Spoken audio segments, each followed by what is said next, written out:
म्हणजे मला असं वाटलं होतं बाकी लोक म्हणतील मैदानात या, पत्रकारांनी सांगितलं या मैदानात आता होऊन जाऊ द्या बारी.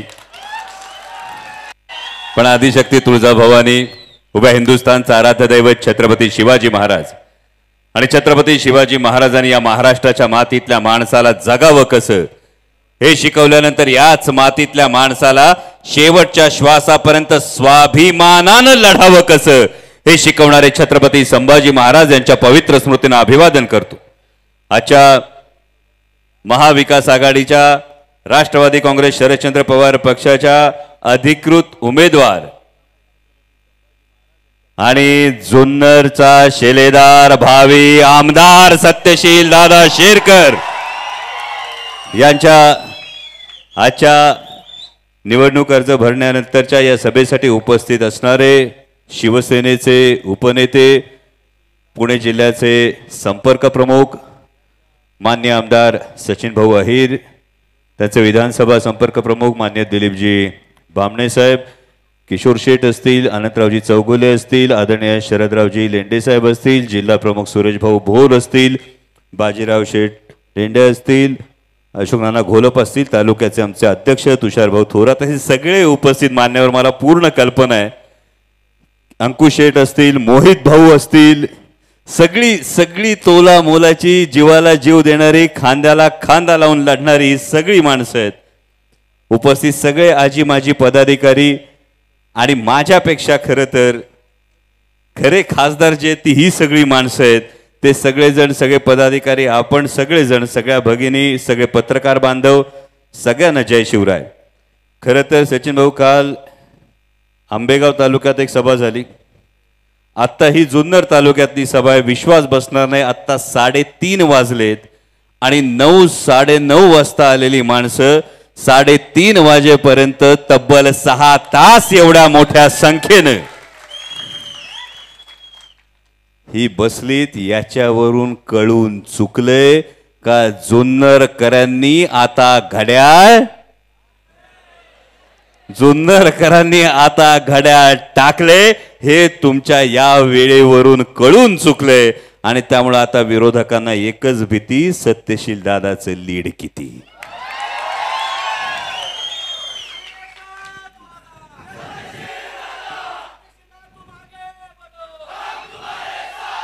पण हे सगळं होत असताना अनेक गोष्टी चर्चेत आहेत. आणि मी शरदराव लेंडे असतील, मोहित भाऊ ढमाले असतील, अंकुश शेठ अमले असतील, या सगळ्यांचं मनापासून आभार मानतो. कारण अपेक्षा प्रत्येकाला असणं स्वाभाविक आहे. म्हणजे मगाशी सचिन भाऊंनी माऊली शेठचा उल्लेख केला, ही अपेक्षा प्रत्येकाला असणं स्वाभाविक आहे, ही महत्वाकांक्षा प्रत्येकाला असणं स्वाभाविक आहे. पण शरदराव असतील, मोहित भाऊ असतील, अंकुश शेठ असतील, आमचे तुषार भाऊ थोरात असतील, या सगळ्या मंडळींनी व्यापक हित पाहिलं.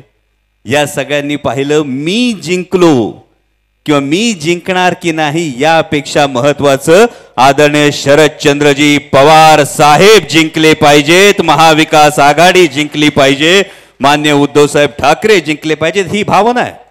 मला अनेक पत्रकारांनी फोन केले. परवा भाऊ शिवसेनेच्या काही पदाधिकाऱ्यांनी एक मेळावा घेतला, या मेळाव्यामध्ये काही गोष्टी घडल्या. मला पत्रकारांनी विचारलं तुमची प्रतिक्रिया काय. मी सांगितलं सुनील भाऊ प्रामाणिकपणे की लोकसभेच्या निवडणुकीत या सगळ्या शिवसैनिकांनी जीवाचं रान केले माझ्या निवडणुकीला, याची मला पूर्ण जाणीव आणि पूर्ण जाण अजून सुद्धा आहे. आणि त्यामुळे त्यांनी त्यांची भावना व्यक्त केली. ही भावना म्हणजे कसं असतं की कुटुंबातल्या ज्येष्ठाकडे अधिकारानं घरातलं माणूस जर काय बोललं तर तो वाद चव्हाट्यावर आणायचा नसतो. म्हणून मी तुम्हाला कोणतीही प्रतिक्रिया दिली नाही. त्या सगळ्या शिवसैनिकांचा हा हक्क आहे माझ्यावर. आणि मला ही पूर्णपणे कल्पना आहे, ही पूर्णपणे जाणीव आहे की एक सच्चा शिवसैनिक हा कधी आणि कधीही विसरणार नाही की मान्य उद्धव साहेब ठाकरे जेव्हा हॉस्पिटलमध्ये ॲडमिट होते, मानेखाली शरीर संवेदना बधीर झाल्या होत्या, ही परिस्थिती होती. अशा परिस्थितीमध्ये मान्य पक्षप्रमुख उद्धव साहेब ठाकरे असताना त्यांच्या पाठीत खंजीर खुपसून सरकार पाडण्याचं ज्यांनी पाप केलं त्यांना आधी खाली खेचणं हे प्रत्येक शिवसैनिकाचं सुद्धा कर्तव्य आहे, हे प्रत्येक जण जाणतो. आणि म्हणून मला ती खात्री आहे आणि त्यामुळे भाऊ आपण म्हणालात त्या पद्धतीने माऊली शेठवर माझा पूर्ण विश्वास आहे.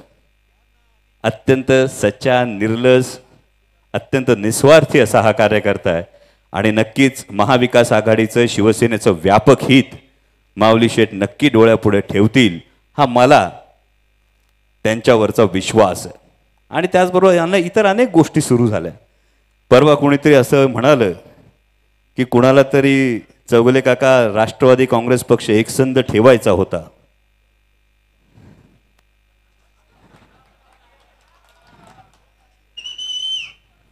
असं कोणीतरी म्हणालं आणि मला खरंच प्रश्न पडला. जे कोणी सांगतात की आमच्या काळजात, आमच्या हृदयात आदरणीय शरदचंद्रजी पवार साहेब आहेत, तुमच्यापर्यंत स्टेटमेंट आलं असेल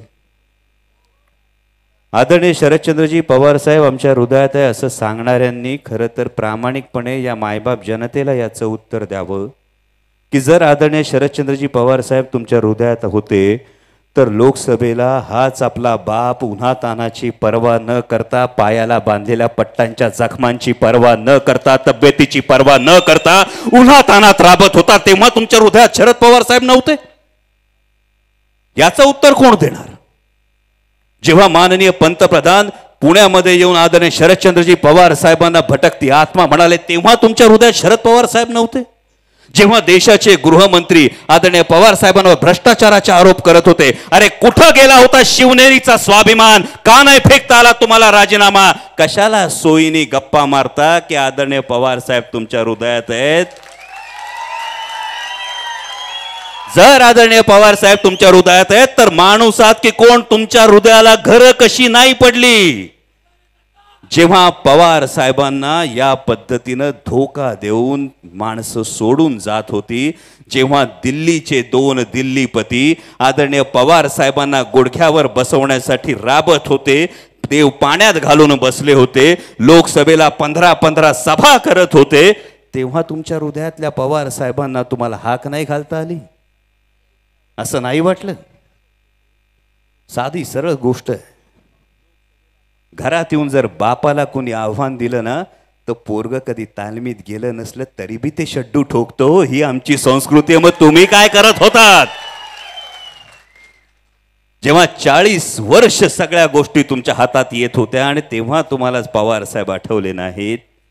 आणि आता जर तुम्हाला असं वाटत असेल की राष्ट्रवादी एकसंध ठेवायची होती, तर मग जेव्हा आम्ही जीव तोडून सांगत होतो, मित्राच्या नात्याने सांगत होतो की असा निर्णय घेऊ नका, आदरणीय पवार साहेबांना वाईट वाटेल. कारण आता जर कोणाला काही वाटत असेल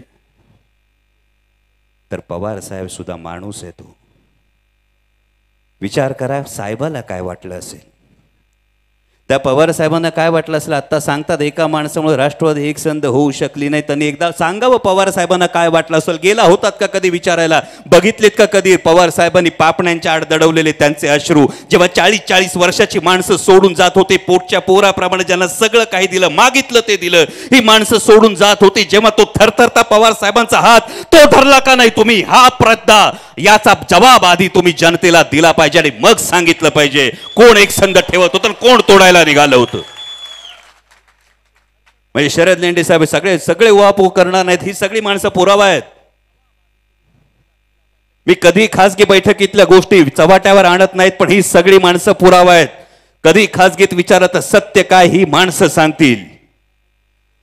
ज्या लेंडे साहेबांनी हाडाची काढ करून सातत्यानं पाठिंबा दिला, त्या लेंडे साहेबांना संधी येत असताना सुद्धा अरे तुम्हाला तुमच्या बसण्याचा पाठ जर देता येत नसेल तर काय तुम्ही निष्ठावानांची कदर करता, याचं सुद्धा उत्तर दिलं पाहिजे. आणि म्हणून मी मनापासून मानाचा मुजरा करतो या व्यक्तीला.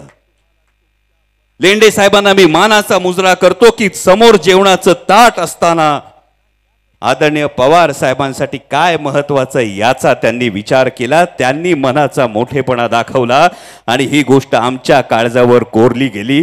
कार्यकर्ता काय असावा लेंडे साहेब, तुम्ही आज उदाहरण घालून दिलं. तुमच्या उदाहरणातून आम्ही शिकलो.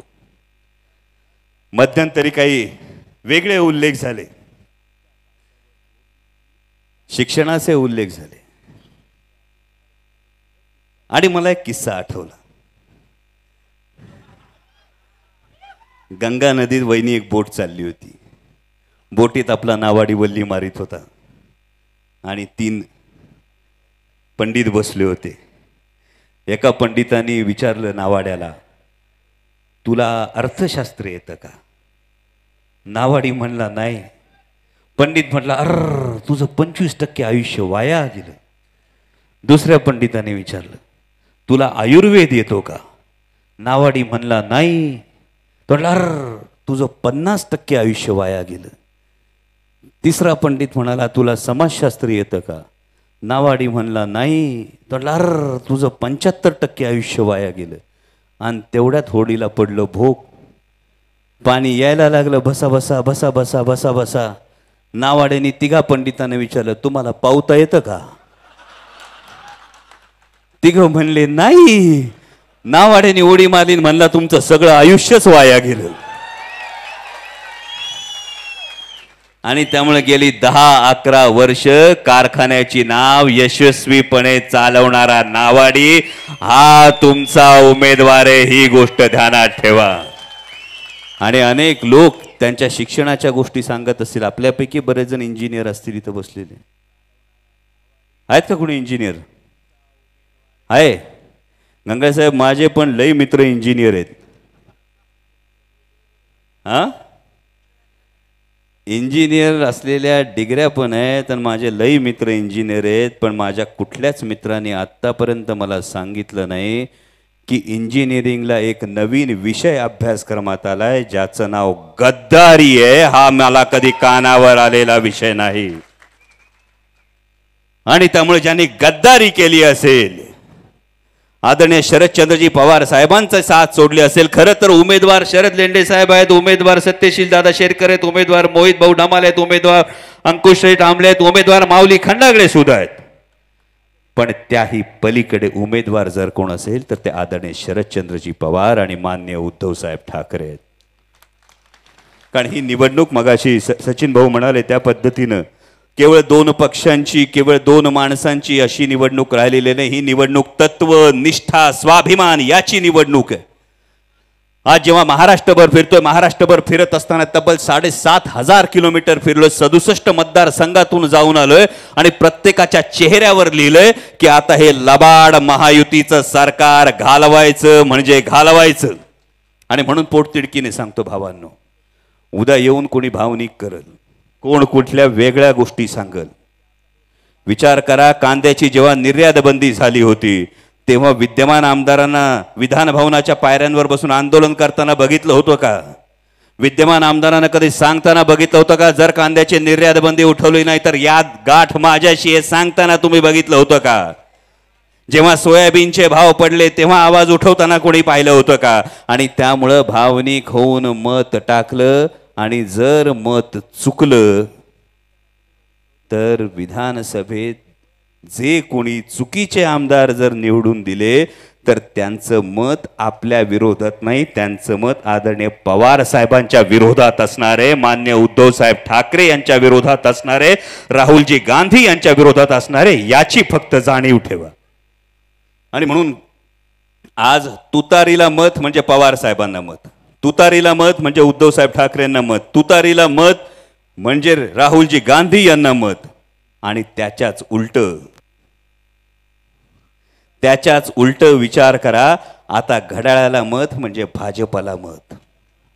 ज्या भारतीय जनता पक्षाने आपला कांदा उत्पादक शेतकऱ्यांच्या ताटात माती कालवली, ज्या भारतीय जनता पक्षाने आपल्या टोमॅटो उत्पादक शेतकऱ्यांच्या स्वप्नांचा चिखल केला, ज्या भारतीय जनता पक्षाने तुमच्या माझ्यावर जीएसटी लादून लादून आपल्या खिशातून भरमसाठ सगळी संपत्ती लुटून दिली, ती ईस्ट इंडिया कंपनी सारख्या वागणाऱ्या भारतीय जनता पक्षाला मत आयुष्यात कुठलाही शेतकरी देणार नाही. म्हणून जाता जाता एवढंच सांगतो भावांनो, आपली सपराची घरं स्लॅबची झाली, त्या आनंदात शरद पवार आहेत.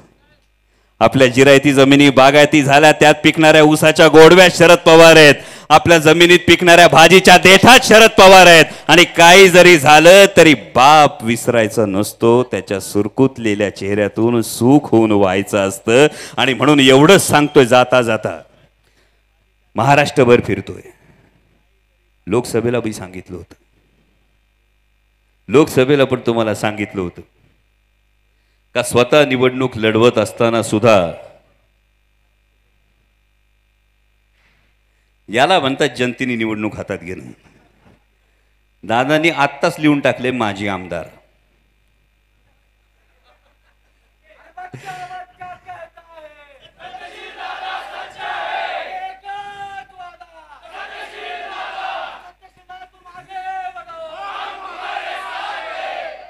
त्यांनी सांगितले माझे आमदार गावोगावी जाऊन दम देतात, निधी मिळणार नाही. आमदार महोदय खिशातून देतात असं मला तरी वाटत नाही. आणि त्यामुळे काळजी करू नका. महाराष्ट्रभर फिरून आलोय, 67 मतदारसंघातून फिरलोय, 7,500 किलोमीटर फिरलोय. महाविकास आघाडीचंच सरकार येणार ही काळ्या दगडावरची रेग आहे. आणि त्यामुळे जुन्नरचा आमदार हा सत्तेतलाच आमदार असला पाहिजे आणि सत्तेतला आमदार सत्यशील दादाच असला पाहिजे, याची आपण सगळ्यांनी ही जाणीव ठेवा.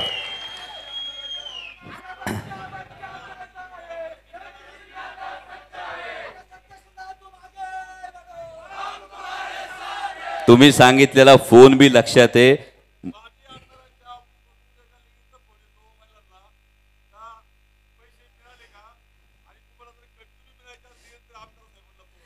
त्याची गंमत कशी झाली सचिन भाऊ, माननीय मुख्यमंत्री महोदय सुद्धा एका स्टेजवरून आमच्या लाडक्या बहिणींना विचारत होते, 1500 आले आले आले आले आले.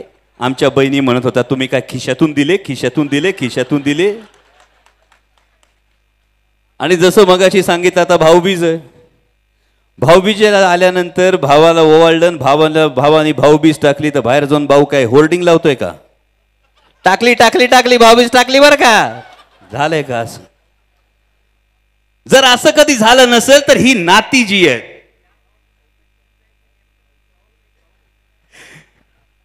नेमकी ही जी नाती आहेत, ही नाती जर अशा पद्धतीने तोलली जात असतील तर आमच्या बहिणींना जरूर ठाऊक आहे, थोडे दिवस 2-4 दिवसामध्ये याच्यापेक्षा चांगली योजना ही तुमच्या समोर येताना दिसेल. आत्ता जी योजना सांगितली जाते याला बजेटमध्ये हेड सुद्धा नाही. तुम्ही सत्ता पक्षातलेच काही आमदारांना बोलताना ऐकलं असेल, निवडणुकीनंतर योजना बंद करणार, हे करणार. काळजी करू नका, हे सत्तेवरच राहणार नाही तर निवडणूक नंतर योजना काय बंद करणार. आणि त्यामुळे महाविकास आघाडीचं सरकार आल्यानंतर ही प्रत्येक गोष्ट ही बारकाईनं पाहिली जातील. हा निवडणुकीचा जाहीरनामा नाही, हा आदरणीय पवार साहेबांचा शब्द आहे, हा माननीय उद्धव साहेब ठाकरेंचा शब्द आहे, हा राहुलजी गांधींचा शब्द आहे. आणि म्हणून जाता जाता एवढंच सांगतो, राज्यभर फिरावं लागतंय. आजही तुम्ही बघितलंय, सकाळी किनवटला जायचं होतं, त्यानंतर पिंपरी होतं, चिंचवड होतं, त्यानंतर आलो, परत जायचंय. राज्यभर फिरताना माझी मान जर ताठ ठेवायची असेल तर आपलं सूत्र काय? ज्याचा बाले किल्ला मजबूत त्याचा किल्ला मजबूत, आणि ज्याचा किल्ला मजबूत त्याला मुलुकगिरीला जाता येतंय. हा जुन्नरचा बाले किल्ला तुमच्या प्रत्येकाच्या हातात सुपूर्त करतोय. आणि हा सुपूर्त करत असताना तुम्ही सगळ्यांनी ज्या पद्धतीने लोकसभेला काम केलं, आमचे सगळे मुस्लिम बांधव असतील, आमचे सगळे आदिवासी बांधव असतील, या प्रत्येकाने जीव तोडून काम केलं. या प्रत्येकाने जीव तोडून काम करत असताना आता येऊन अनेक जण सांगतील, वेगवेगळ्या गोष्टी सांगतील, पण भाऊंना विचारा, मुंबईत मोठमोठे बॅनर लागलेत, मुंबईत मोठमोठे बॅनर लागलेत उत्तर प्रदेशच्या मुख्यमंत्र्यांचे, बटेंगे तो कटेंगे. हे मुंबईत जे बॅनर लागलेत, हे बॅनरकडे माझे मुस्लिम बांधव सुद्धा डोळे उघडून पाहत असतील की या बॅनरचा जो अर्थ माननीय योगी आदित्यनाथ देण्याचा प्रयत्न करतात, याचाच अर्थ मी कालच विचारलं, बटेंगे तो कटेंगे कहने वालों जरा ये भी तो बता दो, बटेंगे तो कटेंगे कहने वालों जरा ये भी तो बता दो, क्यों काटा मराठी युवाओं का रोजगार और बांट दिया आपने गुजरात को. जरा ये भी बता दो, क्यों काटा आपने महाराष्ट्र का हक, महाराष्ट्र का स्वाभिमान और बांट दिया आपने गुजरात को. तर मग महाराष्ट्राची भाकरी खाऊन गुजरातची चाकरी करणाऱ्या सरकारला आता घरी पाठवल्याशिवाय स्वस्त बसू नका, एवढीच तुम्हाला कळकळीची सांगणी आहे. माझ्या आदिवासी बांधवांना सुद्धा माझं हेच सांगणं आहे. ज्या आदरणीय शरदचंद्रजी पवार साहेबांनी स्वतंत्र आदिवासी बजेटची तरतूद केली, आदिवासी कल्याण मंत्रालयाची मुहूर्तमेढ रोवली, त्या आदरणीय पवार साहेबांना साथ देणं. आणि आता जर आपल्यामध्ये थोडी फार चूकभूल झाली तर डोक्यावर येणारे भाजपाचे लोक माझ्या आदिवासी बांधवांना आदिवासी सुद्धा म्हणत नाहीत, ते वनवासी म्हणतात. वनहक्क कायद्याच्या माध्यमातून माझ्या आदिवासींना हद्दपार करण्याचा प्रयत्न करतात. या पद्धतीने माझे आदिवासी बांधव असतील, माझे मुस्लिम बांधव असतील, माझा बहुजन समाज असेल, 18 पगड जाती, 12 बलुतेदार, 16 अलुतेदार, या सगळ्यांना मिळून माझ्या छत्रपती शिवाजी महाराजांनी स्वराज्य उभं केलं होतं. हा स्वराज्य म्हणजे महाराष्ट्राचा स्वाभिमान आहे. या स्वराज्यातून उभा राहिला तो महाराष्ट्र धर्म आहे. आणि जर महायुतीचं सरकार, भारतीय जनता पक्ष, अजितदादांचा राष्ट्रवादी आणि शिंदेची शिवसेना जर या महाराष्ट्र धर्माला नख लावण्याचा प्रयत्न करणार असेल तर यांना घरी बसवल्याशिवाय महाराष्ट्र धर्म जागणार नाही, एवढीच तुम्हाला कळकळीची विनंती करतो. आणि येणाऱ्या प्रत्येक दिवस तुमच्यातला प्रत्येक जण अमोल कोल्हे, तुमच्यातला प्रत्येक जण सत्यशील दादा शेरकर आहे. आणि तुम्ही तुतारी वाजवणारा माणूस हा घरी घरी पोहोचवायचा आहे. कारण जेव्हा या शिवजन्मभूमीत तुतारी वाजली होती छत्रपती शिवाजी महाराजांच्या जन्माची, तेव्हा स्वाभिमान जागला होता महाराष्ट्राचा, तो पुन्हा जागवा. आणि पुन्हा तुतारीचा गर्जना, तुतारीचा निनाद या जुन्नर तालुक्यात घुमू द्या, एवढीच विनंती करतो आणि थांबतो. धन्यवाद. जय शिवराय.